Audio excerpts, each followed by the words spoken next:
Inilah dua tersangka pembunuhan terhadap sopir taksi online bernama Ruslan Sani inisial SI sama IW yang ini sudah diamankan di Polrestabes Palembang.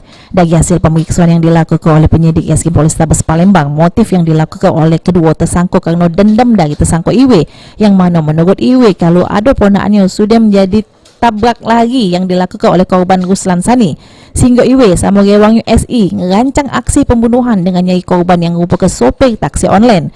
Pada waktu itu tersangka IW sama SI ngorder taksi online sebanyak 20 kali sehingga berhasil nemu ke korban. Sesudah itu kedua tersangka dijemput korban di kawasan Kolonel Atmo. Paslah dijegal mobil oleh tersangka IW, korban dijerat lehernya, terus korban ditujam akik lading. Pas nyalik korban tak bernyawa lagi, oleh tersangka mayat korban dibuang. Namun aksi itu gagal karena sudah diketahuan warga. Kau cakon dendam apa sama korban? Laporan aku sama anak kan sekolah di sini SDN 88. Setelah DPR kan, pas dia balik, serempet mobil itu. Mobil korban? Yang keluar habis. Itu siapa nama kau? Nama?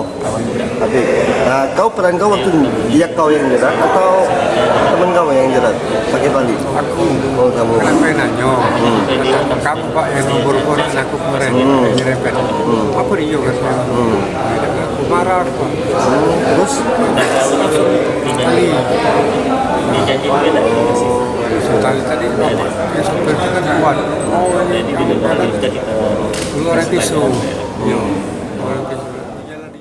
Kapolrestabes Palembang Kombes Pol Anom Setiaji jelaskan, dengan kejadian ini dihimbau bagi supir taksi online supaya lebih berhati-hati pas naik penumpang supaya tidak kejadian lagi. Pertama adalah hati-hati dalam berkendara dan juga menggunakan aplikasi, baik itu akun-akun palsu maupun juga sebaliknya dan sebagainya. Kemudian yang kedua, himbauan kepada mitra atau driver angkutan online, sekiranya melalui asosiasi yang ada bisa dihimbau kepada rekan-rekan driver untuk memasang kamera CCTV pengawas yang bisa mengawasi perilaku yang ada di dalam.